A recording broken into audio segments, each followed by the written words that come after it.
What's up, you filthy weeds who haven't showered in 3 weeks? Oh, I'm nearly 30 next week. Why am I doing this? Because it's for the love of anime. One, I'm not a boomer. Two, fuck you. Three, Because you're awesome like the rest of us. Thank you. Three. Debatable. Welcome to Anime Amigos, a dumb series of conversations by 4 anime fans that you just happen to have wandered into. I'm so sorry. We can only apologise. And if you're watching us, what the hell happened in your life to lead you here? Yeah, why are you doing that? We would not recommend watching us. There are anime YouTubers out there. Just go. Yeah. Watch them. Well, why are you still here? Quarantine. Yeah. This is what I have to work with. I'm Calvin Atkinson, the nerd consultant and Pokemon fan. I'm Reese, the Gundam Guru. I'm Ren, the JoJo genius, who is apparently not very good at screen recording. I'm Eric, the Vanguard Vagrant, and you may remember last week, I read a lovely fan letter and showed off some beautiful fan art. Well, good news, we actually have some more fan letters. Oh, beautiful. Since last time, some very lovely fans have sent in some letters. If you don't mind, I'm going to read some of these to you now. It's not that many, don't worry. Okay, so first of all, dear Anime Amigos, I would like for introducing me to some absolutely amazing anime, like Promise Everland and Megalobox. Please continue to recommend more awesome shows like these. Also, I may be mistaken, but I think that last week I saw Ren beating up children with Magic the Gathering cards while badly shouting JoJo quotes. They saw me? Either way, keep up the good work, Kyle. Thank you, Kyle. Oh, thank you, Kyle. We love you, Kyle. Kyle. We have some more. For the record, if you were at Vulcan Open Air and you wonder what happened to all the cups, here's your answer. Okay. Wait, is this Kyle that was leading the charge at Area 51? I have no idea. I can only hope. Dear Anime Amigos, your videos are super fun to watch and listen to. I'm currently at university working on my English master's degree, and I always have your videos on in the background to help me concentrate. They really help with insomnia as well. By the way, I think that not that long ago, I found an OnlyFans account that belonged to Reese Similek, where he was shoving his Gunpla collection up his butt while trying to see Destiny and wanting Zero to separate. Hopefully I'm wrong, though. Looking forward to the next video, Ellen. Thank you, Ellen. Thank you, Ellen. I've got to make some money on the side somehow. You even left an accent on it. Very nice. All right. I mean, how else do you think that Reese affords his Gunpla? Like, it's got to go somewhere. Can we get the plot? Okay, I want this. There's one more. Next one. No, we have. Yeah. Dear Calvin Atkinson, I'm writing to inform you that you have received a life ban from all CEX stores for trying to steal our stock of Amiibo while wearing nothing but a Joker mask and covered head to toe in pine fake beings with an army of cats following you. Should you enter one of our stores again, we will have no other choice but to call the authorities. With kindest regards, Mr. Frank CEX. Thank you, Mr. Frank CEX. I don't have a foot fetish. Two, that is not real. I have not done that in CEX. We have one more, and three, on to the point, more to the point, three, where did the Heinz thing come from? Well, Cal, I mean, we all know about your bean fetish, come on. No, this is not going to be running down. Okay, one more, and apparently we've got some fan art. Oh. It's completely anonymous. It's labeled to me, apparently. To Elliot, my God, and the love of my life. Okay, thank you. Let's see what you. Oh God. Sorry, this is way too graphic. Right, let's get down to what we meant to be doing here, because I want us to run Thank you, everybody, for sending the lovely fan mail, and don't worry, this will not become a running gag. It should totally become a running gag. I endorse this. I'm definitely going to kill all of you at some point. Yeah, it's a running gag, it's like Cal's foot fetish. Ah. Delica's running. Ah, nice. I've got a foot fetish relating joke to talk about throughout. We are done. We're moving on. Oh no, I'll get to it later. I'll get to it. It's something we picked up on yesterday. I want to have this run under an hour and a half. So let's get this shit going. That's not going to be possible. We got 2 movie reviews to do today. So we got Promare and we've got Heaven's Feel movie 2. Do you guys want to start with Promare? Yeah, why not? Yes. If we have enough time, we're going to talk about our thoughts on the Annie Trending's Decade Award. So this will give us a good chance to talk about an anime of the decade idea because we didn't really do that early in the year. So I think that'll be a good way to end this thing out. So let's kick off with Promare. I had to give Elliot a copy because it got lost in the mail. No, it never didn't get lost in the mail. They never even fucking sent it. They never even said it got dispatched. Really? It was stolen by a warehouse worker. I knew it. Fuck you guys at Savvy. So I think all of us really, as soon as we saw it was available, pre-ordered it. Yeah, pretty much, yeah. Yeah. I know you got. I know which version you got. Did you get the version with the soundtrack CD, Reese? Yes, I did. I mean, it's an amazing soundtrack. Oh, yeah. I love it. I'll come out right and say it. So I had to get the version with the soundtrack CD, especially considering Apple Music and Spotify don't currently have it on their. Something I actually found surprising is that the version we got came with the English script. Yeah, that was weird. I'll be honest, though, I would have preferred it if it got like the Japanese script, like it was all in Japanese, so that would be. Well, yeah, whole kanji script or something. Yeah, I that would have been an interesting exposition. So, Reese, since you're the resident Met guy, you go first. What is your thoughts on Promare? Non-spoiler wise. I absolutely loved it. I knew it. I knew it. It's pretty much if Trigger wanted to do Fire Force but weren't allowed. Yeah, yeah, pretty much. Elliot, what's your thoughts on Promare? I don't think I might be overstating this considering I haven't really watched an incredible amount by Trigger. But I'm gonna say this now. This is one of the best goddamn anime movies I've ever seen. Okay, that's an interesting thought. Ren, your thoughts on it? I fucking loved it. It was basically Gurren Lagann Part 2. Or like, a retelling. It's fantastic. It was Gurren Lagann meets Fire Force, pretty much. Yeah. It was great. Loved it. I'll be honest. This is my second time seeing Promare. The first time I saw it was, oh god, it was. I think it was like last autumn, or like October or something like that. When did we go to see Glory Hammer in Bristol, Ren? October, November last year. Yeah, because it was around that time. I saw them in October, and you guys saw them before me, so I think it'll probably work. It must have been October. Yeah, so yeah, I went to see the film in October. I went to Edinburgh to see the film in October for Scotland Loves Anime, and it was a weird event because they didn't hold it in any other cinemas they normally hold it in. They held it in a place called the Biscuit Factory, which is this abandoned factory they sometimes hold events in. And it's fucking amazing. It was weird. It was a weird event because they had a few guys from Trigger showed up for a Q&A session. And we all went in. They gave us these boxes of pizza to have. And they just said, yeah, we're all going to have a match. So it was more like a party than a premiere. And that's what I found interesting. But then we actually went to sit down and watch the film. And this building wasn't really arranged for film screenings, so we were all sat in these very basic seats that are just used for random, just generic events. And there wasn't that sort of elevation, so some people struggled to read the subtitles. So eventually people just gave up and started getting up and moved to the back so they could read the subtitles. I did manage to get a good place eventually. But it was interesting watching it again because I think my opinion of it the first time was heavily influenced by the fact I was in a room with people that obviously loved Kill la Kill, Gurren Lagann, all that stuff. And they loved this film so much. You could tell by the audience reactions. And it was amazing that I still had that experience again watching it back for this. It's a brilliant movie. Like, honestly, I did my top 10 films of 2019. I put this at number 2. That's under Avengers Endgame. Yeah, I'll be honest. I think looking back, this might have been my favorite film of last year, and this is coming from someone who fucking loves Joker. That is quite a high praise, to be fair. Quick pointer though, Reese, you obviously got a ton of the Trigger references because you're a big Studio Trigger fan. Oh yeah.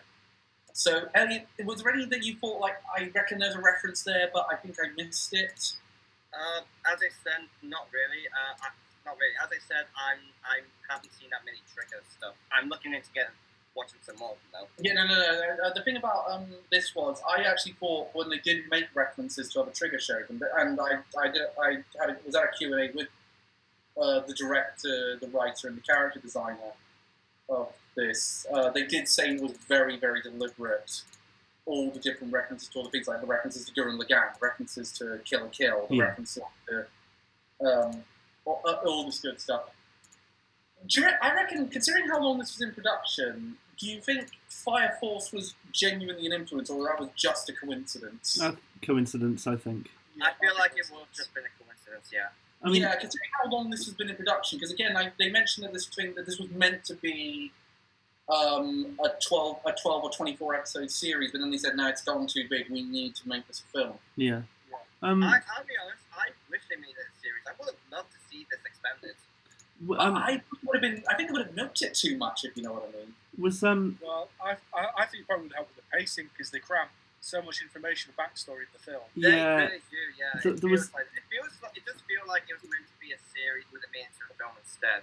There were a lot of like revelations and things that happened. I mean, obviously we'll get to this later, but like, you know, a lot of things happened, and there were a lot of climaxes that it kind of, I think, probably would have been better paced. I was about to get to that. Has anyone thought of a problem you had with the film? Because my problem with the film was it feels like it's got multiple endings. It's ended there. Oh no, wait, no, we got one more final boss. Yeah. Yeah, it essentially feels like anime Lord of the Rings with number of endings. Is there any other issues you guys can think of with this film before we go to spoiler territory? Well, I think there was a bit too much reliance on the main theme. The main theme, yeah, about the prejudice. Because that played a lot. Like the main theme song. The main theme song. Oh, Inferno. Yeah, because I was playing through a lot of fight scenes. Yeah, to be fair. It's probably the best song in the film, but I mean, the soundtrack is great. It's got songs like Inferno and Nexus. Leo's theme is excellent. I'll tell you one of the things that. The other thing I think is, I feel like this animation has been made with only anime fans in line. Like, I think if you this to any person on the street, they would just go, "What the hell is this?" And they'd be so, because there's so much color and shapes and all the different animation styles are suddenly changing. I mean, it's great, but I think it's quite overwhelming if you're not in the know on anime. Yeah, I'd say that's fair. It definitely looks like they pretended to Nazis from Raiders of the Lost Ark. They're just melting from the colours. I wouldn't even say it's like for anime fans. I think it's more for Trigger fans than anyone else. Yeah, specifically.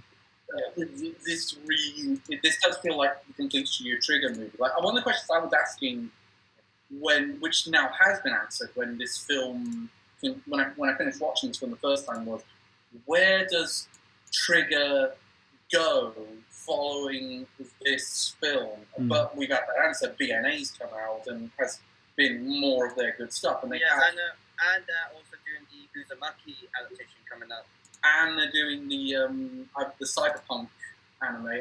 That's what I found interesting. Multiple licenses. Trigger tends to like to do their own projects. It feels interesting.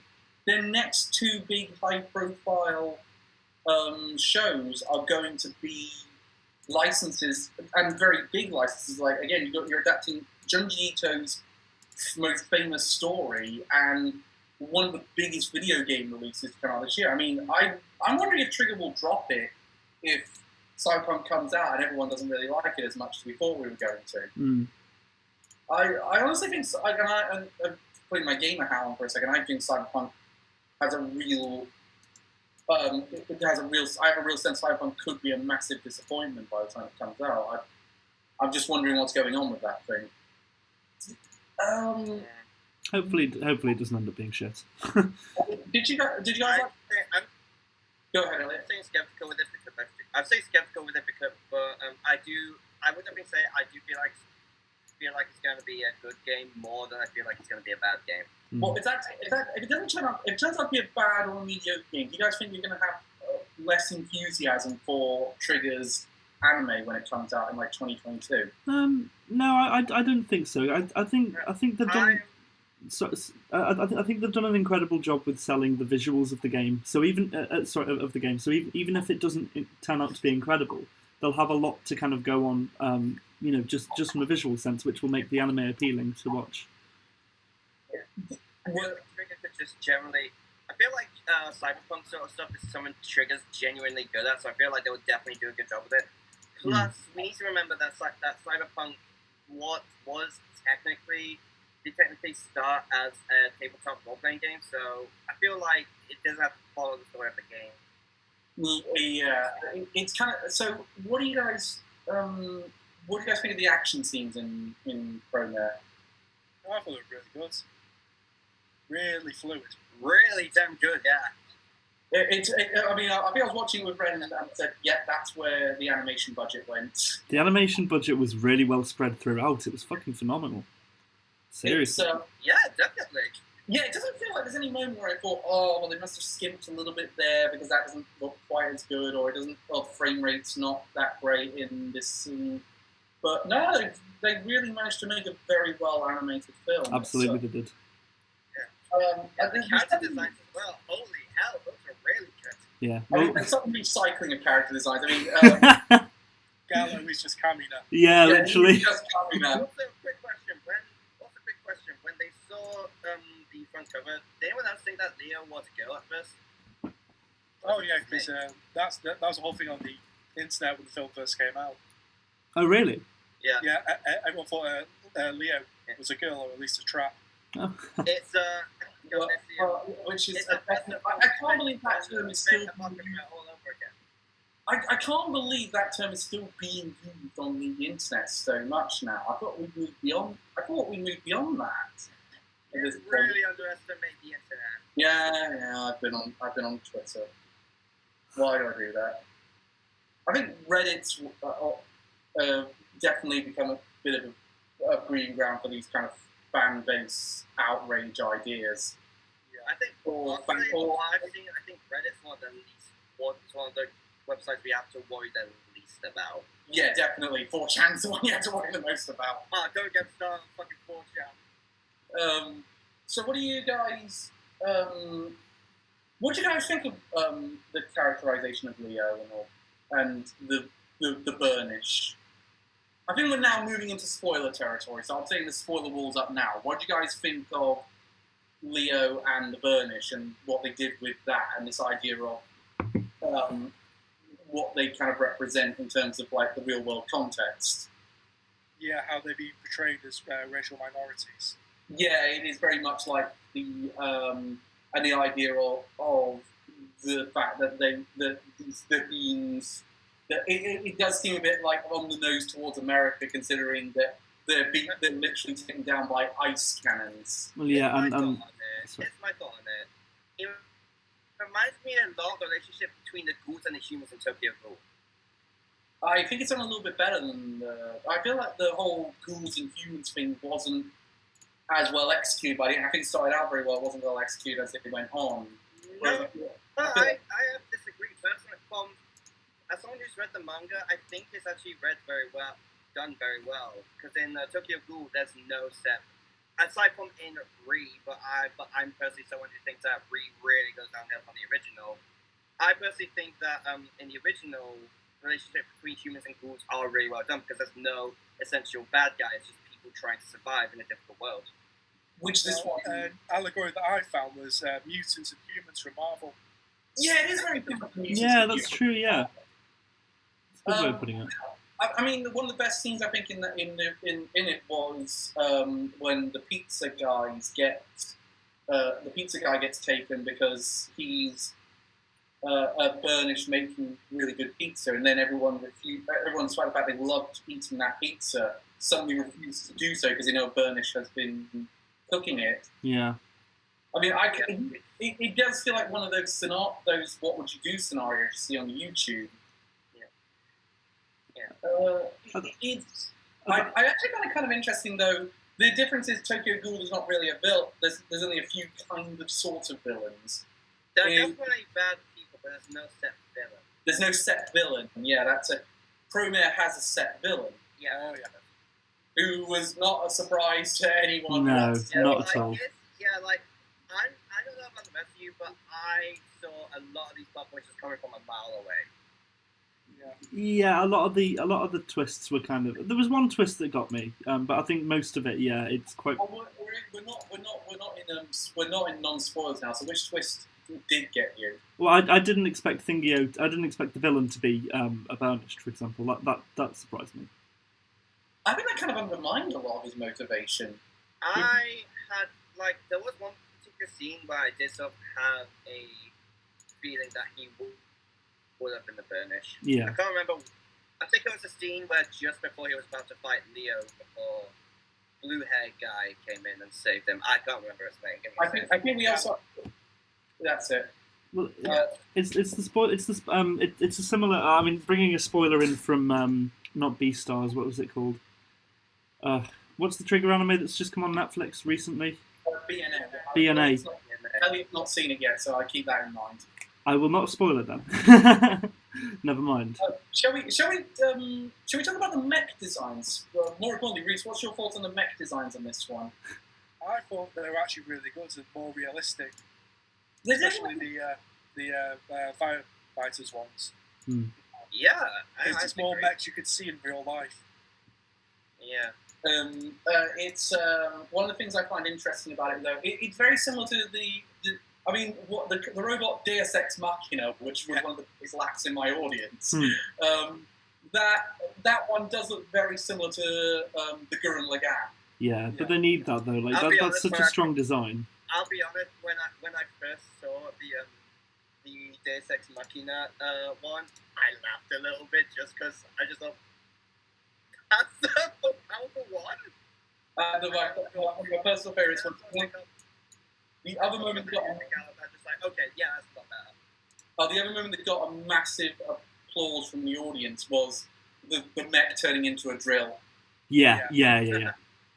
It's like, okay, we're just lost all pretense. We're just going to say, yeah, we're bringing in Gurren Lagann. The only way it could have been more Gurren Lagann is if someone just went, row, fight the battle. There you go, fans. That's what you wanted. But there was even more Gurren Lagann references with the mech in that Leo was the engine, like Simon was the engine for the spiral power. Yes. There's all sorts like that, and Rain Reckon did more referencing Darling in the Franxx, but I had to still say no. This is a Gurren Lagann reference more than it is a Darling in the Franxx. There was.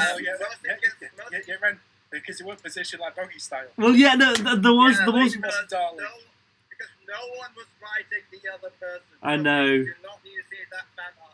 How were they even able to drive the robots without having doggy style position? I don't understand. Like, it doesn't make sense to me. Look, we're done with Darling in the Franxx. Let's move on. There was one character who was in like a kind of like bent over position riding one of the mechs, I swear. So that was the only. I know. Yeah. Yes. I actually think my big issue with I don't really have a big issue with Promare in a lot of senses. I genuinely think anything that I think is a bit off about it, I think everything else about it is so good that it kind of cancels it out. Yeah. My main issue is that the plot points come in too quickly. Yeah. And it seems like they're trying to cram in like half a series worth of stuff into this movie, when I feel like it could have easily been like a 12-episode series. Hell, I would have loved it if it was a 12-episode series. Well, did you guys watch the 2 prologues on the Blu-ray? I didn't watch the prologues. No. They're really good. They give the origin story for Gallo and Leo. Oh, okay. It also explains how Gallo got his arm burnt as in the cast. Okay, I'll need to do that at some point. I will definitely get around to that. I can guarantee I'm definitely seeing this movie again. Yeah, because a lot of people don't notice that Gallo has a cast on his arm throughout the film. Yeah, on his left arm. I didn't know it was a cast. Yeah. That was interesting. You know what moment got the biggest reaction in my audience's screening of it was Gallo breathing life into Leo. Yeah, of course. That was just the entire inverted commas breathing life, and it's like there's a great just everyone in the audience went whoa. Yeah, love that. And everyone took the tops off. I wouldn't have been surprised if they did, honestly, with that crowd. But just cut to the nostalgia crit. Just go. There's a great, but it was great because the director actually said, "I was not expecting that reaction." Nah. I just thought the fact you put that scene in there and you didn't expect a load of people at 9 o'clock in the evening, half drunk, watching this, not to just go, yeah! Like, make the anime got audience and the fandom for gays. Oh dear. I actually thought the use of LGBT themes in this was actually very well handled. I'm interested to see how this has been. I've not actually really looked into it because I'm trying to sort of avoid. When I'm reviewing something like this, I tend to avoid other people's reviews. Yeah. Same. So anything I say, I can at least say, well, I said it before this review. I'm not just copying that person. Person. I'm only going to look at reviews before. The only time I ever looked at reviews beforehand when I was writing my book, and I wanted to make sure I didn't miss anything. And any time I did reference something that was in these videos after the fact, I said, this person said this, and this is my opinion on it. But I didn't do that with Promare, so I haven't actually looked up what the LGBT community's opinion is, or what LGBT anime fans think of this film. But I imagine it's gone down well. I'd say I'm just glad that the Trigger team had enough confidence to keep that in there, because I think they were, judging by the early portions of this film, they were. I get a sense there was a temptation to take it out. Yeah. I'm happy they didn't. I'm very happy they kept it in. Yeah, no, I agree. I agree. It's one thing that you've all said all the time is that we like this idea of representation, that there's all that anime is kind of evolving with. I feel like anime is evolving to a lot more of these modern ideas than a lot of Western media has at this point in time. I feel like we're getting much more better transgender characters in anime. Yeah, you want more of an example that anime fans are that anime is evolving? The main character for Rent a Girlfriend, he is a perfect. What do you call it? Incel. No, he's not. He's an incel. He's a perfect representation of your average anime fan. Just a nervous, disgusting guy that oogles over tits. Okay, I think we need to go. Is there anything else we think we missed about Promare before we move on to Heaven's Feel? Well, what about the fact that the villain was a white supremacist? Oh yes, yeah, that's kind of a good point. Eugenics and whatnot. Yeah, he's definitely going this idea of eugenics, and he's using, and some of the imagery in this is really like, wow, that's on the nose. Yeah, but it's necessary. There are people that genuinely think like this in the world. I mean, we like to really likes triangles as well. Yeah, no, there was a lot brought up about the idea of shapes being used, and there was a very deliberate thing to give out the sense of that those massive pow moments. Yeah. So yeah, it's a very abstract thing, but it does do the job. I will say though, I think Promare is one of, I don't think we've done it justice, but I think it's one of the best anime films of the last decade. Yeah, if you're a massive mech fan like me, it's a must-watch. Yeah, certainly. I finished watching it and I went, has Reese Ghost written this? Because it seems like something he would write. It's nice. It's nice having like so much of a focus come back towards mech, towards mecha. I feel like there's kind of been a lapse in fairly recent years of like good mecha content, and then like Darling in Franxx has come back. There's been some good stuff. I mean, that Gridman's been excellent. Well, yeah, but I mean, like the last 2 years, like we've had like a resurgence since like Darling in Franxx, Gridman, like Promare now coming out. Yeah, you took Gridman and mine. Yeah, it's nice. Did you guys see the video by Giguk about the downfall of mech anime? Yeah, I watched it a while ago. So 2 for no, 2 for yes. Yes. It definitely seems like studios have realised mech anime can still be a big deal, and it's got to sell you on something. Yeah. And it doesn't just have to be Gundam. Yeah, well, exactly. Yeah, it can be something we've alternative. gotten a bunch of great non-Gundam mecha anime. I mean, out of the TV shows, I think the best one has been Gridman in recent memory. I think Gridman has been the best of the TV shows that have been next. As I said, it's weird because it felt like in the early 2000s, the mid and early 2000s, they were everywhere. Like, you had Eureka 7, you had Code Geass, you had... I think it was definitely mostly due to that hype that Gundam was definitely riding on. Yeah, it just comes to I feel like recently it's gone down. The hype just hasn't been nearly as big as it was. Yeah, because it was just after that time when Gundam Wing comes on Toonami and we're all exposed to it. Especially because considering like we had some pretty big ones, like I think the 90s and things like that as well. Yeah, the 90s definitely. Well, most of the ones we were getting in the early 2000s on Toonami were 90s ones, like Gundam Wing came out in 1995 in Japan. So, I really like it. Is there any other final thoughts we have on Promare? Thanks for that. Some of the side characters were underdeveloped. Yeah, it definitely is. That's definitely a problem that I have. Especially considering a lot of these side characters do seem like they'd be legitimately interesting. Yeah. I think that probably would have been something that would have been remedied by the show being a series. Yeah, a series rather than a film. It's like you'd probably get that level of development, and they probably intended it, but it just didn't come about. But not necessarily. Remember, we've watched a lot of TV series that have gone for like 24 episodes, and the side characters can still feel undeveloped. You're not necessarily going to get that expansion. No, true, but I think the like driving interest is the relationship between the main two characters really, and their conflicts, because they're like the vehicles for how we understand the world.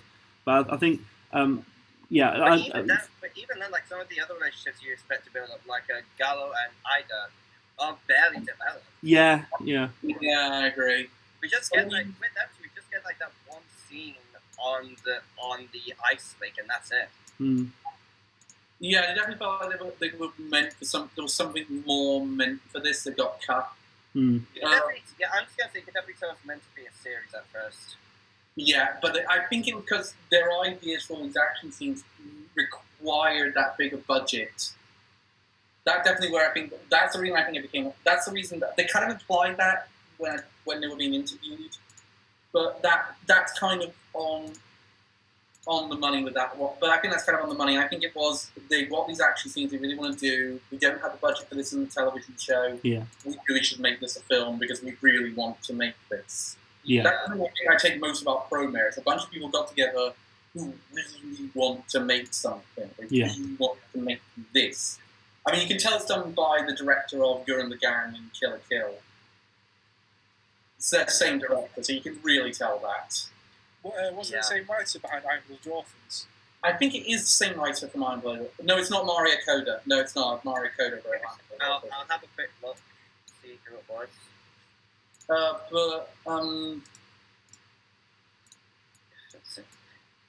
Yeah, overall, I think it was a really good film, and it's one I'd recommend certainly. But if I was going to recommend, like, I'd probably recommend it as someone's first pull. If you want to know what Trigger is about, watch this film. Pretty much. Yeah, which is weird because I would say if you want to know what Trigger's about, I would give them Kill la Kill first. The person who wrote the screenplay was Kazuki Nakashima. Okay. Yeah, I bet he didn't write Iron Blood Orphans, but I know he's written a bunch of other shit for Trigger, because Trigger's a bit like Kill Annie. They have a lot of guys on that are just working for Trigger. They don't go and do something for A1 Pictures down the line. They don't go do something for Mappa. Yeah. Shall we talk about Heaven's Feel too? Yeah. So who's ready to get depressed? Yeah, like. Why do you think we're doing the Decade Awards after this, so that we can end on a happier note? Because, my God, Heaven's Feel 2. Like, I didn't think I'd see it again after the first film, but holy shit! Yeah, dude. Yeah. Like, when I said this is the darkest route in Fate, I wasn't kidding. I didn't think it was this. Even I was not expecting that. Nope. Jesus.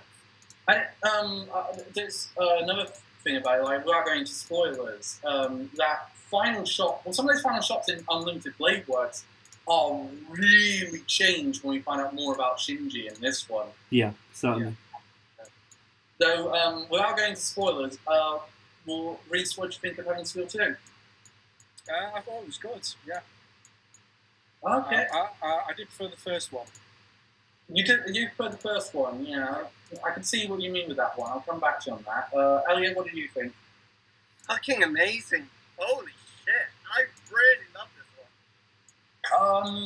one. Ren, what about you? What's your opinion on Heaven's Feel 2? I really enjoyed it. Like I did really enjoy it. I'm not 100% on whether it was as good as the first one in my mind, but I thought it was phenomenal. I thought it was really good. I think the reason why I think the big thing is part one is more of an action film. Part two is a character piece. Yeah. Yeah, you can definitely tell that. The change in paces. That's kind of where Fate goes, though. It kind of does the big action pop, then it has a character pieces in the middle, then it has another big action pop at the end. Mm. Yeah, you can tell that the first film was to more draw people in. The second film was sort of like, okay, we've drawn people in. Let's keep going. Let's keep the momentum going. Yeah. Keep momentum going. Yeah. And let's make them depressed. Yes. Yeah, exactly. Yeah. Oh, this film was depressing. My God. One thing I said this last time when we did this. It was like, how are you going to make Sakura more of an interesting main character? And the first film really nailed it again. This one cemented it. This one really says why this one is both Sakura and Shiro's story. Yeah. And this feels like the most direct follow-up from Phase Zero.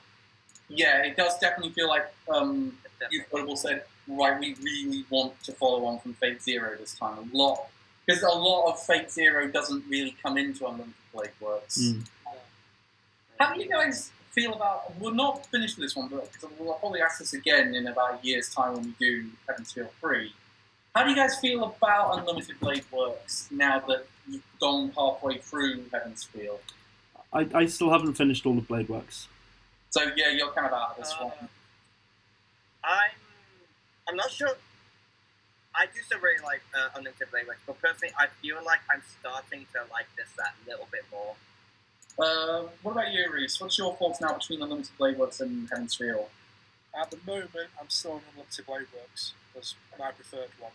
I'm a bit half and half. I'm somewhere between you guys. I feel like Unlimited Blade Works has a lot of great moments in it, but Heaven's Feel also has a ton of great moments in it. I think the big thing about Fate is always there's all these individual stories that are going to collect into a whole by the end of it. So I'm going to be interested how we'll view all the different incarnations of Fate when we finish off. And we got a bit of luck because of the way our personal delays were and what we have to say on the internet now to avoid our videos being taken down. The real world situation. Yeah, the real crush card virus. Yes. Yeah. Which has been keeping us apart from one another. Yeah. The events that occurred within The Simpsons. Yeah. But because of those, we recorded this a week, and I'm trying to get it uploaded tonight so that this kind of works, and it's on the day of upload. We recorded this a week before Heaven's Feel 3 comes out in Japan on the cinemas. So that feels kind of interesting. It's coming out It's coming out on the 15th of August in Japan. God knows when it's coming over here. I was hoping it would come out around, considering that one came out in February or something. This will come out around the same time. Unfortunately, came out like a bit later. I'm gonna guess maybe September time, something like that. I'm gonna say May, earliest October, absolute latest. Yeah. It's more getting the dub cast in, because you know if they're going to release it, they're going to want to get that English dub cast back. Mm-hmm. Yeah. All the parts again. I'm just being distracted by the fact that Ren is eating during the middle of this. Sorry, I've got a donut. What? They're very professional. Yeah, you couldn't wait until we're done. You're talking. I'm not saying anything. You're talking. You're on camera now. I'm minimised. I'm only in the corner. I'm all good. Continue. Everyone, look at the corner. All the viewers, look at the corner. Carry on. Nom nom. Continue on. I'll allow you to continue. The mukbang. Yeah. ASMR video. What do you guys think of the mukbang ASMR? What do you guys think of okay, what do you think of the ASMR aspect? Not ASMR. What did you guys think of the Saber ult design? So cool. Yeah. Really damn cool. I remember, like, ages before, I think before I even saw Unlimited Blade Works, seeing, like, statues of Dark Saber, I was thinking, what would this is based off? Now I'm just like, oh, this is based off that. I have to give it more. Pretty much every character has an altar. Yeah, it's like Smash Brothers. I mean, hell, even John the Art from Apocrypha has it. What do you? I feel like I hope they do a bit more with Darksaber in the next film. I feel like that's a slightly under.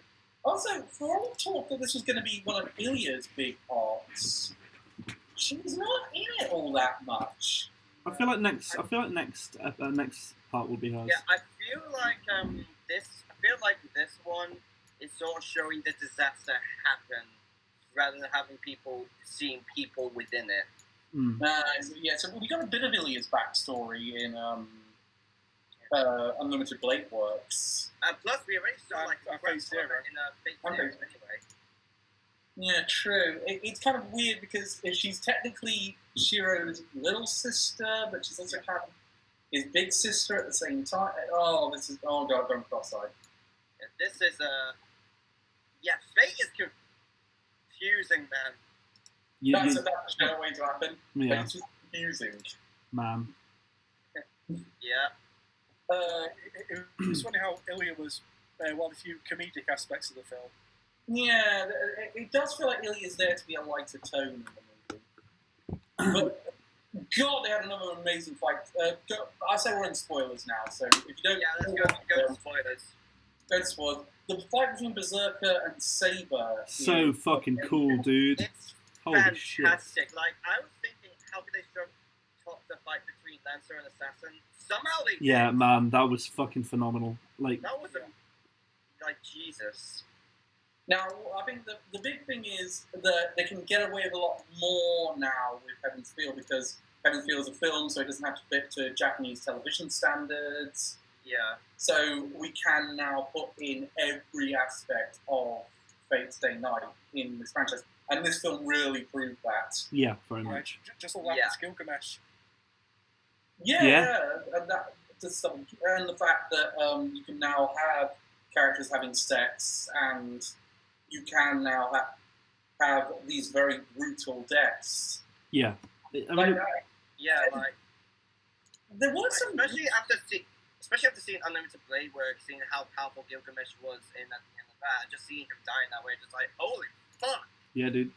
Well, This is dangerous. yeah. Yeah, if Gilgamesh is losing this easily, what does that mean for the rest of these guys? Yeah. Yeah. It's like...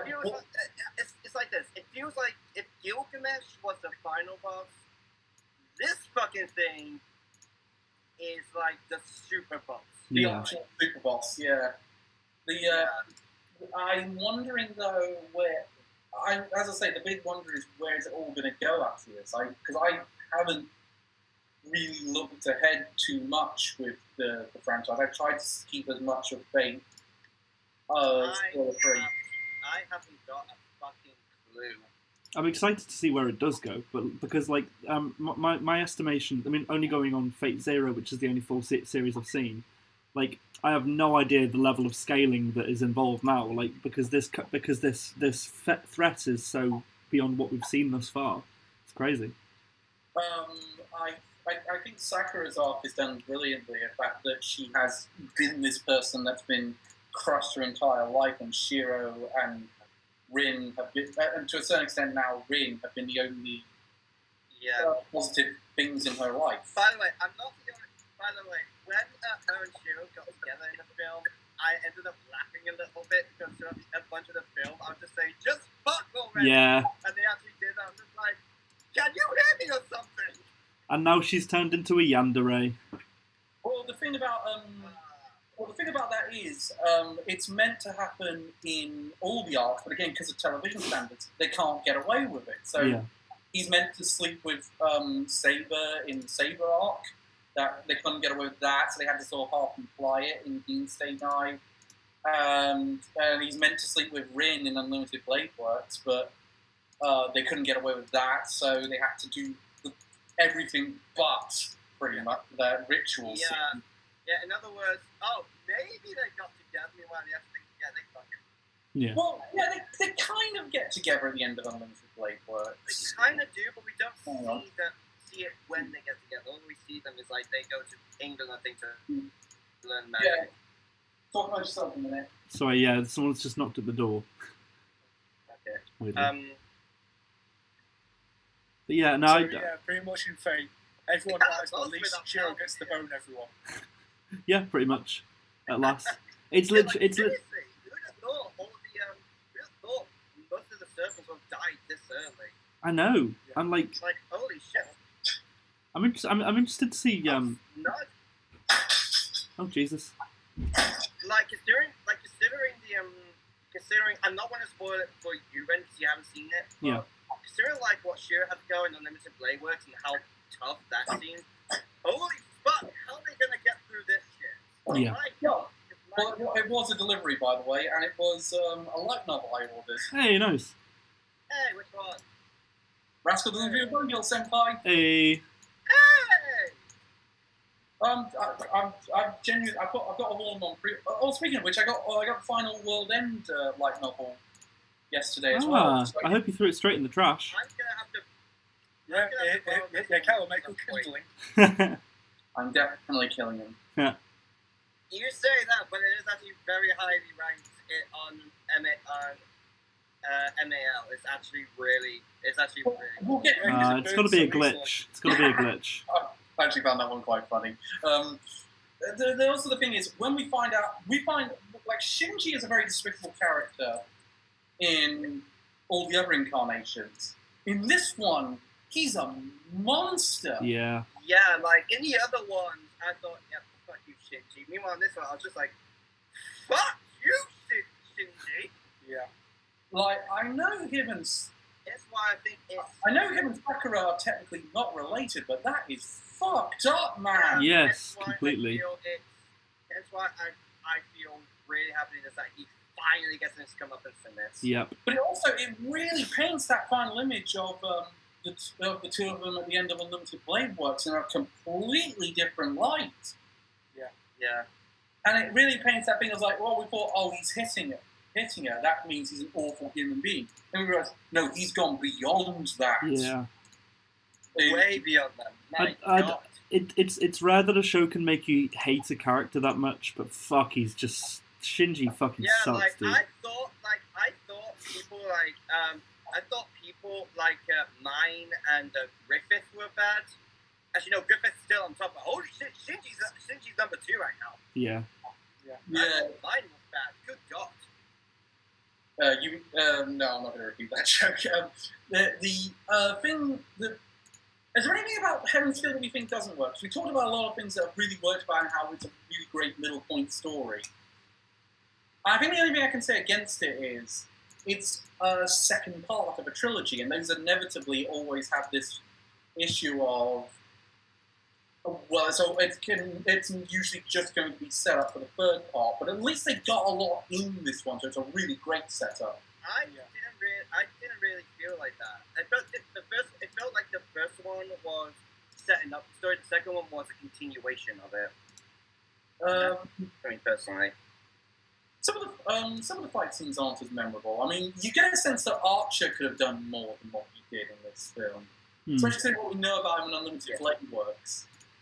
But Well, at the same time, I'm still saying, well, Unlimited Blade Works was his big arc. I mean, it's a bit like saying Saber didn't do much in Unlimited Blade Works while she had a crap ton in Saber arc. And bearing in mind though, he didn't die on screen.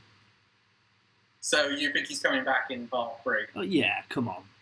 I'm not fully sure because he did give his arm to Shiro. Yeah, but anime characters do that all the time and they're fine. Look, I mean, like, Gilgamesh didn't die on screen, and he lost a leg, but he's definitely coming back because it's Gilgamesh. Because Ren's in chat, but I mean, it makes sense why he would give Shiro his arm, given what we found out about who Archer is in Unlimited Blade Works. Yeah, I mean, it's definitely it definitely is one of those films where it does feel like you have to have watched the others to see it.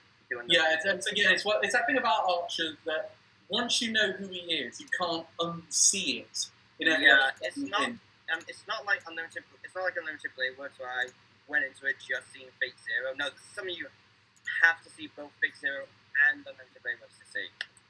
Yeah, I agree. Do you like Ren? Was it Ren or Reese who said this one felt like the biggest continuation from Fate Zero? I think it was Reese who said that. Yeah. I definitely think you're on something there with that one, man, because it really does feel like this one takes so much from Fate Zero. It's definitely the one that most matches the tone of Fate Zero. In fact, it definitely exceeds it. I reckon there will be something of a good ending by the end of this one. I don't think they're going to just make this a bleak, it was all for nothing and everything shit ending. Yeah. Although I'll take your bets on that one. Do you think they will go down that route with this one, or do you reckon they will find some way to make something right about this? I have a feeling they'll definitely find some way. Yeah. Because I don't think Fate would just end. Fate would just end like that. I don't think he'll just say, "Oh, here's the band ending." No, yeah, they'll find a way to do it. Yeah. Most definitely. Well, technically, that's how Fate Zero ended. Yeah, but Fate Zero is a prequel. At the same time, it's a prequel. I'm pretty sure, and it came out after Stay Night did, technically. Yeah.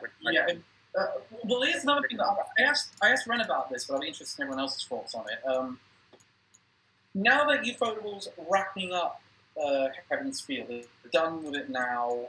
Are they going to stay with Fate and do the sequel, or do you think they're just going to say, "Yeah, we're done with Fate now. We've had our fun with it. We're now Demon Slayer's selling a ton. We're going to concentrate on that." I feel like the best thing. I feel like probably the closest thing they'll do with Fate is probably like do a remake of the Saber arc. But that's about it. I don't think they have really much else to do with the. There is a sequel visual novel to Fate Stay Night. I think there's a few. Yeah, there is a few. So I think there's a possibility of doing more with it, but I don't think they will. I guess I think a remake of Saber arc. The Saber arc is the introductory. It has so they eventually have to do. We're going to remake something where we can't talk about hard things we want to talk about, and if we do, it's just going to be like Demon Stay Night, and it's all going to be truncated in. No, this is my point. Don't make it into a series. Just like do a movie or something. One movie. Yeah, I don't know. Because as you said, the Saber arc is the shortest arc. It is supposed to be the introductory version. Hence why I feel like Ufotable should still do this, because I've seen the Ufotable ones. Demon Stay Night just does not live up to it.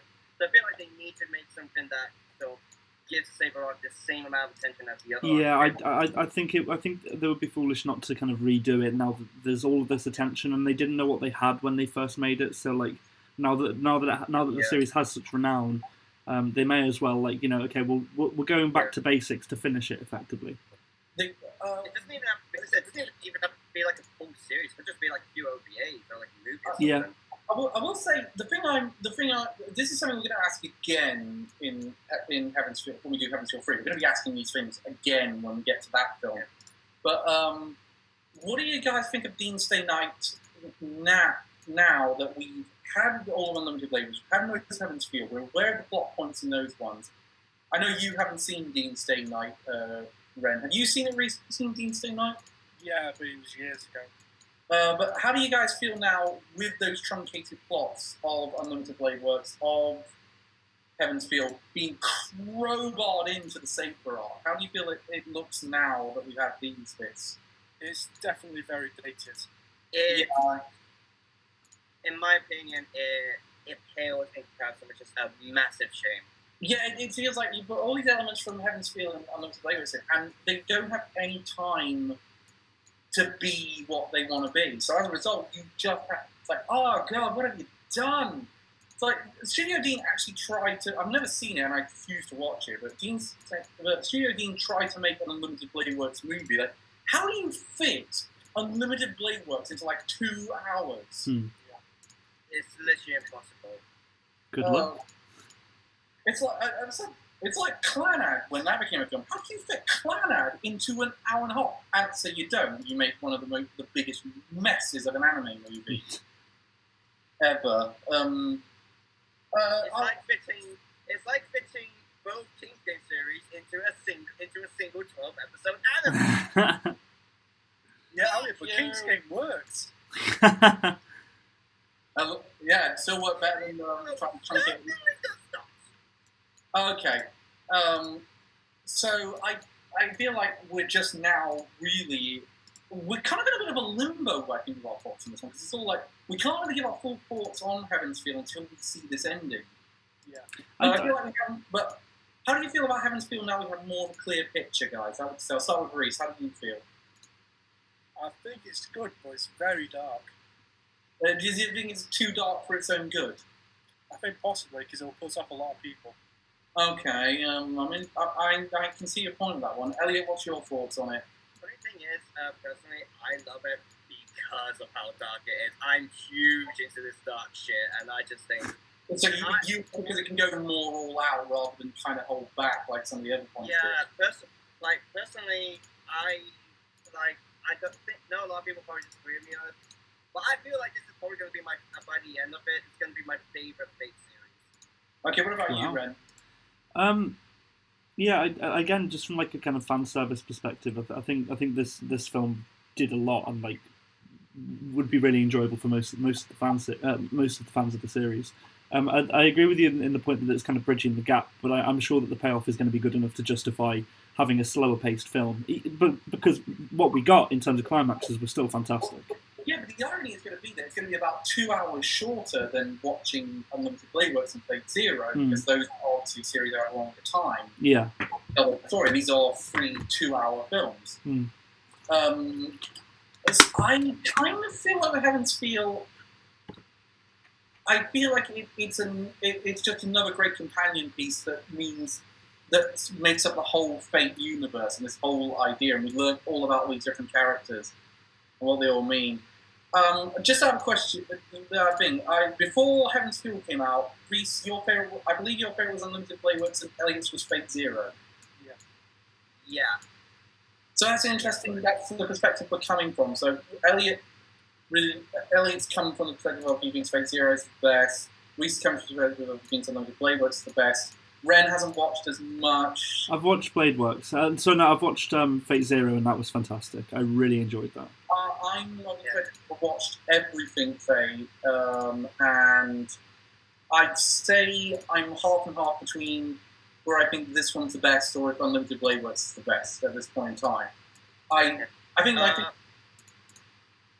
Ren, I'm just gonna say before the last one comes out, make sure you watch Unlimited Blade Works because it is absolutely worth watching. Yeah, I am planning to. Netflix still. Oh yeah, it's still on there. Yeah, I'm pretty sure it's still on Netflix. Yeah.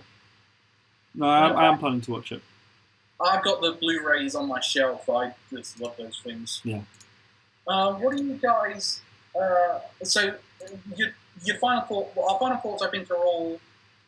We're enjoying it. We're waiting to see where it goes before we make a full judgment on Heaven's Feel. Yeah. I'm really interested. I'm really looking forward to put. On the one hand, I'm kind of looking forward to closing the book on Fate at this point, but at the same time, I'm kind of like, I'm kind of sad I'm going to be seeing the end of this storyline. Yeah. And every other Fate I'm going to see after this is going to be a spin-off. And I haven't gotten into the Fate spin-offs. I know you guys have found Fate spin-offs that you really enjoy. I haven't been able to get into any of them. The only one I've actually seen that I like is Apocrypha. I haven't seen Kalate Viner. I thought Granddaughter was okay. And don't even get me started on how much I don't like Lost Uncle. Yeah. I thought Granddaughter was okay. I thought I haven't seen Apocrypha yet. I really should get around to that. It's definitely the best of the space spin-offs. I will say that much. Okay. Because it is where Astolfo comes from. Okay. Yeah. And of course, there's a reference to that in fucking Fate Zero. And if you think if you think Leo from Promare is bad, don't even get me started on him.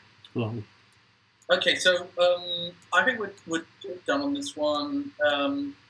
Shall we give our thoughts on the annual trending of Decade Awards? See how we're voting, because this is the first round's ending the day we recorded this, and they're going to. So by the time we do this, two from each category are going to be eliminated. Mm. So basically, this Decade Award was each of the winners of those awards in each their respective year in a Champion of Champions contest. So let's see how everyone feels about this one. The best anime, the nominees are A Place Further in the Universe, Hunter x Hunter 2011, oh shit, K-On!, My Teen Romantic Comedy Snafu Season 1, Natsume Book of Friends, I believe it's Season 5, I can't believe that one, Sword Art Online Season 1, Ha. Nice try. Terror in Resonance, The Devil is a Part-Timer, which won 2013, surprisingly. I thought Attack on Titan had that one, sure. Tsukigakure, and Vinland Saga. Ah, there's two there for me that really, really are difficult. Yeah, it's Sword Art Online, isn't it, Ren? That's it. Yep, Sword Art Online. I love it. Love it for me. That's the best, definitely. It's the first season they're talking about with Sword Art Online. So I mean, if they're just talking about the first 12 episodes, sure. So it is the season all of us said. If it's discussing season 1, presumably it means the second half, which is the fucking because Jesus Christ, no. that was the worst. Sorry. Still better than the Excalibur arc. Yes. Yeah, Hunter x Hunter and Vinland Saga there really stand out to me. By the way, on the anime trending things, never say anything about why you're not enjoying the fact that SAO is doing well. You will get so shat on so fast. I sent out a tweet saying, "Can't believe it's being Fate Zero." Also, something I'm very surprised about: no Steins Gate. No. This is the winners of their respective years. Steins Gate didn't quite win. Steins Gate came out in 2011, I believe. The winner that year was Hunter x Hunter. I mean, that's fine still. There you go. This is one of my favorites. Out of those lots, Elliot, which ones are you gravitating to out of those lot? Well, first of all, as I said, I'm upset Steins Gate isn't in there. I'm upset Violet Evergarden isn't in there. I'm upset that Seraph the End's in there, but of course, that probably wouldn't be. So I'd probably have to pick either A Place Further Than the Universe or Vinland Saga. Yeah, it's because A Place Further Than the Universe took the award in 2018, and so that's why Violet didn't get in there. Mm. It's meant to be the winners of their respective year. It's like a champion of champion contest, but right, okay. Of their respective years. So it's not like they took all the anime of the decade and this is the 10 event double. It's like who won their respective years. Like it's a champion of champions contest. Reese, what about you? Which ones are you really leaning towards in that lot? Yeah, I'm the same. A Place Further in the Universe and Vinland Saga. Those two are the ones you we'll come back to that and to my other point in a minute. But Ren, what about you? Which ones are you leaning towards? Well, so Hunter x Hunter and Vinland Saga most definitely, but then also Place Further Than the Universe, because goddamn. You're the big Hunter x Hunter fan out of the three of us. I fucking love Hunter x Hunter, dude. And seriously, I need to get into the manga for the it's longest so time. fucking good. It's so good, honestly. It's like one of the. It's probably higher than me for I would say. Bleach has more bad parts, obviously. But there are so few bits of the 2012 Hunter x Hunter series that are actually bad. It's almost perfect because it irons out everything from the original series when they did it then that would have had to be filler. Would you suggest watching the anime or reading the manga? Both are fucking incredible. I'd say just watch the anime because it's a good intro to it. It's easier to get into. But the manga is also fucking incredible. I would highly recommend. I'll probably end up reading the manga anyway. I'm doing that a lot now. Yeah. When it comes to series, I want to get into. I can lend you them. I've got like the first 15 or 16 volumes. Also, cheers. Yeah, I would say the anime is better, but that's my just thought. I think for me, I'm down to 3 that I'm really gravitating towards the minute, possibly 4. I'm really gravitating towards the minute. Plato in the Universe, K-On!, Tsukigakure, and Vinland Saga. I mean, the K-On! Is because I'm a big Kirani fan, so that's obviously something that I'm going to gravitate towards. Now, 2 are going to be eliminated by the end of the day we recorded this. Which 2 are you thinking? I wouldn't mind seeing them go. Sword Art Online. Sword Art Online, and probably Devil is a Part-Timer. What about you, Reese? What are you really thinking? I wouldn't mind seeing them go. Yeah, definitely SAO. And I've not actually seen Terran Resonance or That's Only Book of Friends. I watched the first season of That's Only Book of Friends. I haven't seen that season. I've watched a bit of Snafu. I actually quite like it. So I've not got nuts for it yet. Maybe I'm going to really enjoy it later down the line. I have watched Terran Resonance. I think it's not one of Watanabe's strongest series that he's done. In fact, I think the ones he was working on whilst he was doing this, like Space Dandy and what else he wrote? Kids on the Slope were a lot more interesting. But the ones I would say I think should go are SAO and Devil is a Part-Timer. Devil is a Part-Timer is really... It's a good anime, but it's not that interesting. Reese and Ren, have you seen Devil's Part-Timer yet? No, I've not seen it before. Yeah, I saw it years ago. I haven't, but I don't know. Compared to the rest of them, it doesn't seem that interesting. It's not. Reese, what do you think of Devil's Part-Timer? Do you have more of a... From what I remember, it's basically an isekai where he goes to work at McDonald's. Yeah, it's a reverse isekai, yeah, it's essentially that. Okay. I think the fact Vinland Saga is in this is a great thing. Absolutely. I wouldn't have expected it to be. Do you know what? I'm really happy K-On's in this one. I think K-On's going to get eliminated at some point. I don't think it's making like top 4 or anything like that, but I'm glad it's in there. Because it's such an... I really think it's... I know I'm going to sound like a complete fanboy, but I think it's really underrated, K-On. Yeah. That's got a hell of a lot of fans, though. Yeah, it's got a lot of fans. I'm interested to see... I'm glad one Kirani series is in this. I mean, if you look at... I think the spread is actually quite good, because you got 2 from Madhouse, 1 from Wit Studios, 2 from Feel, 1 from A1 Pictures, 1 from Shuko, 1 from White Fox. That's a good selection of studios there. And, of course, Mappa did Terran Resonance, so Mappa's in there. I'm also quite happy that, aside from SAO, a lot of the ones that are in this aren't the most popular ones that came out those years. Like, otherwise it'll be things like My Hero Academia, One Punch Man, things like Demon Slayer. Attack on Titan. Yeah. And even though, they're really good, I am happy we can definitely get on the side. They're focusing more on quality than what's most popular. Again, aside from SAO. But again, these are done by fan votes, so I think the anime fans, despite the fact we occasionally complain about how the votes have gone and we've not been that happy, they can really surprise you. So, shall we move on to the characters now? So the best male characters we've got, so these are the ones that won in their respective years. We've got Accelerator from Raildeck series, Hachiman Hakigaya from Snafu, Senku from Dr. Stone, Natsume from Natsume's Book Friends, Okabe from Steins Gate, Oriki from Kyoka, Kazuma from Konosuba, Tatsumi from Zombieland Saga, Yato from Noragami, and Yuki Hirasoma from Food Wars. That's a very good selection. Oh, that's a tough one, yeah. I'm glad Yato's in there. Yato's a good selection. Yato's in there. Again, just be the Kirani fanboy for a second. I'm really glad Oriki is in there from Kyoka. Kyoka's really good. Like, I've only just watched it, and I'm really into it. Which ones are you really gravitating towards there, Reese? Well, I've got to go Accelerator. Yeah, I was about to say Accelerator's the other guy. I saw that big smile. The best villain on the list. He was a part of it. I think he's the only villain on the list. I mean, there's a couple of other characters do slightly villainous things, but they're not. Well, you technically can make an argument for Tatsumi for Zombieland Saga. Yeah, he can make it, but again, he's kind of a better character by the end of it. I don't think Tatsumi's going to win this overall, though. No.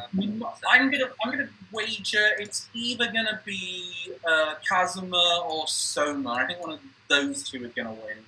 Kazuma is definitely a high contender. The ones I want to win personally are either Okabe Rintaro or Yato. Yeah, Yato is pretty good. I'm not surprised he made the list. He won his year. I think. The one I think everyone thinks is going to do well, but I don't think he will, is Senku. I just think Senku's going to get a bit lost in the shuffle, and the vote's going to get a bit split, and he's going to get kicked out. Personally, I think Senku might end up going out at the beginning. Yeah, I wouldn't be surprised if Senku goes first round. Yeah. The one I would like to see go first round, I mean, I don't really want to see any of these go, but if I had to, I'm going to say Natsume is not as interesting a character as I've made him out to be, so I don't think he'd be that cool. And Hachiman, Hekigaya, I haven't seen a lot of Snafu, but I haven't gravitated towards him in the time I've watched it. Maybe I'm going to gravitate more towards him. I would really like to watch it, but for some reason, the first two seasons aren't on Crunchyroll. They're available on Blu-ray. I will lend them to you as soon as I'm done. Yeah, it's fucking Magical Index all over again. Is there anything I can't watch them on Funimation. Is there anything Reese, you think I wouldn't mind seeing them go, or you think they're not going to do too well? I think Kazuma won't do as well as we think he will. Really? You don't think he's going to do that well? I think he's popular enough that he will do all right. But yeah, I can definitely see your point on that one. What about you, Ren? Is there anything you're really rooting for in this slot? I like Kazuma, Rintaro. I don't know, there's a couple. Yeah, mainly those two, really. I mean, no, to be fair, yeah, I don't know, I really like Senku and the guy from Zombieland Saga as well. Shall we look into the female characters then? Yes. We've got another one for you, Reese. Mikoko Misaka from Raildex. Whoever just goes Railgun. Shoko Nishiyama from A Silent Voice. Raftalia from The Rising of the Shield Hero. Yes. Fucking course. Rem from ReZero. Saber from the Fate series. Sakura Chiho Sakura from Monkey Girl Zenzaki-kun. Mai Sakajima from Rascal Doll Dream Bunny Girl Senpai. Hitigaya Senjogahara, I'm sorry if I mispronounced that, from the Monogatari series. Shirayuki from Snow White with the Red Hair, and Asuna Yuki from Sword Art Online. So, well, we know where Reese's two are in this slot. Mm-hmm. Oh, yeah. So, yeah, but don't forget, though, this is Saber from Dean's Day Night, not Unlimited Blade Works. No, it's the Unlimited Blade Works version. 2011, no? You know, Dean's Day Night came out in the mid-2000s. It's not eligible for this. I'm fairly certain this is the Unlimited Blade Works version. I've only seen Zero. more recent. Would she count as Zero as well? Because technically it's the same character. Yeah, I'm not sure which version won. I think it was definitely either Zero or Unlimited Blade Works, because Dean's Day Night comes out way too early to be in this. Unlimited Blade Works was 2014, Cal. Yeah, when was Zero? I think Zero was 2013, wasn't it? Was it a year apart for those two? Yeah, I'm pretty sure Zero was 2013. Fate Zero was 2011. Ah, right. So it's Saber from Fate Zero. Okay. Yeah, I think so. Which is one of her best arcs, so I'm not fighting about that. When the Studio Dean one came out in 2006. Wow. God, that's cool. Do you know one that I'm really happy got in there is from votes was Shoko from Silent Voice. Yeah, I'm very happy certainly. about it. The one I'm most surprised by, because there was a lot of really good female characters that year, was Chiho Sakura from Monthly Girls Nozaki-kun. I'm surprised she got in. I haven't seen it. It's on Netflix now. It's actually genuinely really good. For the most part, I think it spins its wheels a little too much. But I'd be interested to see how it goes. I think the winner's gonna. I'm gonna go over on a limb here. I think Rem's gonna win this. I've got a funny feeling Rem's gonna win. I don't know about you guys. A lot of people may not vote for it just because of the meme saying who's Rem. Oh yeah, they might do that. Yeah, so the results may get trolled. Asuna could win this. I think you need to be fair. Asuna could win this. I hope she does then. Prepare for the prepare for the possibility. My current choices are either Saber or Mai. Tell me all. Relevant. What about you, Ren? Saber. To be honest, I wouldn't be dissatisfied with Asuna winning. Actually, well, not winning, but doing well. Because Asuna is actually the best part of SAO. I mean, she is one of the more interesting characters in Sword Art Online, at least. At least Kyoto. And we're talking. She didn't do that much in the first season, though. Yeah, and we're talking if it's just first season, yeah. To be fair, she was kind of. Which is kind of weird because the image they've used on the site is her season 3 model. What? Why? She just buggered all in that, I think. Oh, remember when she like 10 episodes. She turns up again. She does turn up in the virtual world eventually. I don't know where it's gone at the minute. I haven't been watching the recent one. I'm going to watch it all in one. I don't think any of us will be. Let's be honest. I'm going to watch it all in one go when it's dubbed, so I can at least have it more on in the background and I don't have to worry so much about it. Oh, God. I stopped on the previous season, just when the big war was about to start. Yeah, it's not great. I stopped after 10 episodes of season 3 after the that scene. Yeah. And for the purposes of keeping this video on YouTube, that's where that will end. Yeah. I think I've got it down to 5 that I'm really down to. I got Shoko, Ren, Raptalia, Mai, and Shirayuki. Honestly, Snow White with the Red Hair is fantastic. I really like that show, and the ones I wouldn't mind seeing go. I wouldn't mind seeing the Monogatari girl go, and I wouldn't mind seeing Chiho or Asuna go. They're not the most amazing characters. Yeah. I think out of all of them, I probably want Asuna to go first. Reese, any that you wouldn't like seeing not go? I'm not that fussed.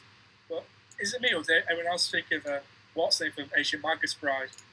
Yeah, yeah. Shirayuki does look a lot like Gio from Ancient Magus. That's it. He does, and a lot of people were making that comparison around the time. But I'm so glad though that manga's finally started coming out over here, and we finally get a chance to read it properly and officially translated. That's good. I think is there any you're predicting is going to win from that lot? Like based on what you know of the voters and all that business.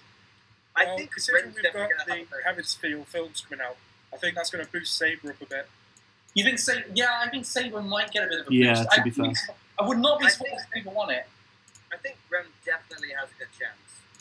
I think this is going to be such a close call, actually. I think this one will be really close. I won't be surprised if a few are eliminated tomorrow and it's a bit weird.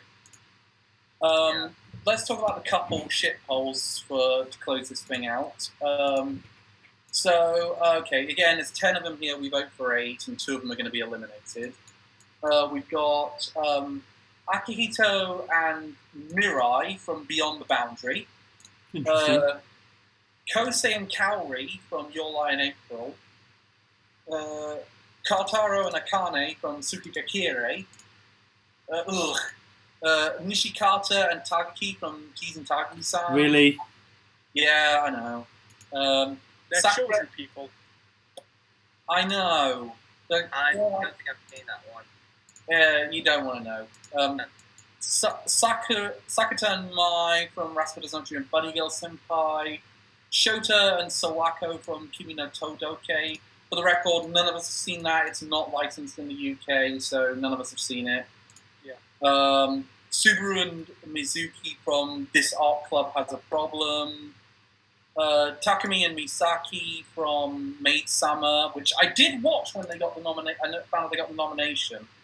Yuta and Rika from Love Chunibyo and Other Delusions, and Zen and Shirayuki from Snow White with the Red Hair. I think all of us didn't watch many of these shows. No, not really. I didn't. The only one I think I've seen is Rasputin Sanchi and Bunny Girl Senpai, so obviously that's up to mine, gonna be mine. Reese, how many of these did you see? I've seen Rascal and I've seen Beyond the Boundary. Have you not seen? I'm surprised I'm the only one who has seen Your Line April. Oh yeah, I've seen that. It's been on my list for a good while, admittedly. So then It was on Netflix for a while. I'm not sure if it still is. I think it is. Yeah. I think it might be. Based on the fact that those are the three that you've seen Beyond the Boundary, you've seen Rascal, you've seen Your Line April. Which one of those are you really rooting for? I'll probably go with Sakura and Mai. You're going with Rascal? You've obviously got Bunny Senpai. Yeah, as I said, the only one of them that I've seen. Ren, have you seen any of these besides Bunny Senpai? Yeah, I've seen Bunny Senpai, Takagi-san, Beyond the Boundary, one other, I think. But you saw a bit of Tsukikakira. You didn't really. Yeah, I saw a little bit of Tsukikakira. To be fair, they're pretty high up based on what I did see. I did. You need to get to the end of that one. Yeah, I think it gets better the more it goes on. Yeah, no, I need to get back to watching it. I've seen all of these bar Kimi no Todoke because it's not licensed in the UK, and for some reason I've never got around to watching This Art Club Has a Problem. I really should watch that or something. I've heard a lot of people say it's a really good slice of life show. I have all these. When you said Subaru in there, for a second I thought ReZero. Huh. Yeah, I was really hoping that either Subaru Amelia or Subaru Ren was going to get in, but I no. finally started watching ReZero, by the way. I can see why you like it. It's really good. Yeah. Oh, I got Ren to watch it as well. Are you watching the original version or the director's cut?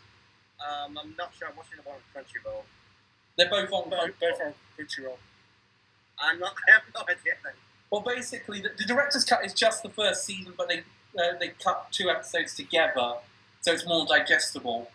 And they had a post-credit scene into the end of the final episode. That's the only difference. But get on that because we are definitely we're definitely going to be talking about ReZero season 2. I still need to catch up on Fire Force as well. Still, there's a lot I need to catch up on. Oh, Fire Force has been amazing this season. I've heard. I want to watch it. I'm behind because I'm watching the dub, but I will catch up. I'm trying to catch up on Haikyuu as well. Yeah, I watched a lot of Beyond. I must be honest. I tweeted that everyone was really pissed off that Monogatari didn't get in because Beyond the Boundary won, and I was the only person in the comment that was really happy because I love Akihito and Mirai together. Yeah. See, this one's so hard for me because I've seen the most of these, and it's really, again, I've got it down to like 5. I got it down to, I really like Akihito and Mirai. I really like Kosei and Kaori. I really like Kotaro and Akane. Sakura and Maya, brilliant. Yuta and Rika is brilliant, even if we're just counting the first season. And Zen Shirayuki is great. It's interesting, out of all of the...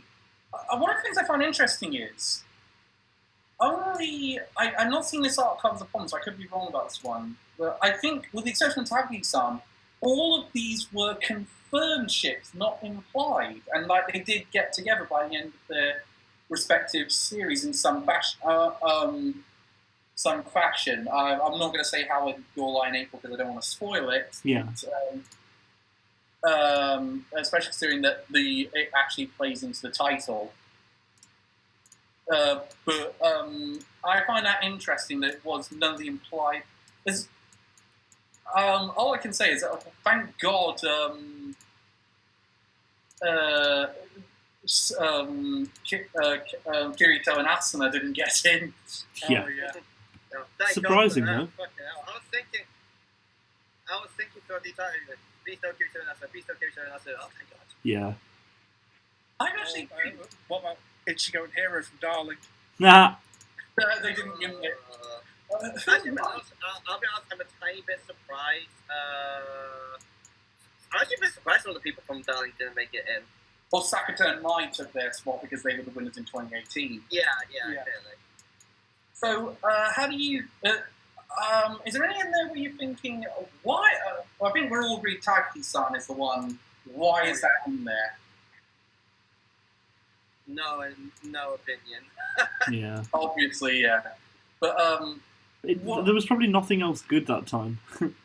it's To be no, honest. trust me, that was last year's winner. There was a lot good. Well, yeah, no, it's That was one of those where, are you fucking kidding me? yeah, Wins. Yeah, like, what about the guys from Given? Yeah, that yeah, made very way good point. more Yeah. The Given, there was a bunch of really good ones last year. I think. So good that we can't remember them. Yeah, You know, but I remember at the time there was a bunch of other nominations. There was after people. There was one of the ships. There was a couple of ships in Quinton and Quintups that was nominated. That would have made more sense, yeah, even though that show's not that good. You had some of the ones from. You had the Asta Lost in Space ship. That would have made true. more sense. That would have made more Yeah. sense. Even some of the guys from Doctor Stone, probably. Yeah, that was, I find it very bizarre that they won. And the thing is, I don't think they'll go much further. I think they'll be one of the first two eliminated. I wouldn't be surprised if they're one of the first two eliminated, considering how strong the competition is. The Kyoani fans might split the vote between Beyond the Boundary and Love Chunibyo and Other Delusions. Because those are both very popular shows within the Kyoani fandom. I think Chunibyo will come out on top out of those. But, I also think Your Line April's going to split the Kyoani votes a little bit because it's not a Kyoani show, but it's so much like a Kyoani show. yeah. It's going to be interesting. We'll probably talk a bit more about this when we have more eliminations and we're down to the last lot and how we're voting on it. But it's been another good one, guys. It's been real good fun. Yeah, Yeah, it has. lots of fun doing this. Thoroughly enjoyed. So, Once again, thank you everybody for writing in the fan mail, especially the messages at the back in my handwriting. How did you do that? Very skillful. Shall we? So we're coming back in September to do the best of summer. Yes. Which means it's going to be a bit of a break between us. But if we're getting very lucky that the R rate in our area for real world events is because we can't say the name of it, but to keep our video on YouTube. Because YouTube is run by wankers. Thank you. Because of that, this might be the last one we do in video call. It depends on how it goes, because we could have a lockdown that stops us again. Fingers crossed. But Fingers crossed. I've been talking with a lot of people about this, and they reckon we're going to be able to do. The next one will be the first time we'll be all on camera together. Mm-hmm. Not to mention, it'll probably be the first time we actually record in our usual anime review for like a year. At last. Yeah, I'd say it's gonna depend on it.